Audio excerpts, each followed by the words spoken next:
یہ بات تو بالکل واضح ہے کہ ملک پاکستان کو اسلام کی بنیاد پر حاصل کیا گیا ہے۔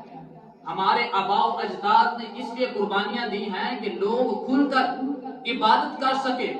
یاد رکھیں کہ یہ ملک نماز کے لیے حاصل نہیں کیا گیا، یہ ملک صرف روزے کے لیے حاصل نہیں کیا گیا، بلکہ یہ ملک تو نظام مصطفیٰ کے لیے حاصل کیا گیا ہے۔ تو یاد رکھیں کہ مثال دیتا چلوں کہ ملک پاکستان جو ہے، اس کا جو وجود ہے وہ ایک ڈھانچہ ہے، وہ ایک جسم کی طرح ہے۔ جب تک جسم میں روح نہ ہو تو جسم بیکار ہوتا ہے۔ یہ ایک نظام ہے۔ تو یاد رکھے، کلیہ بتاتا جاؤں کہ ملک پاکستان کی جو روح ہے وہ نظام مصطفیٰ ہے۔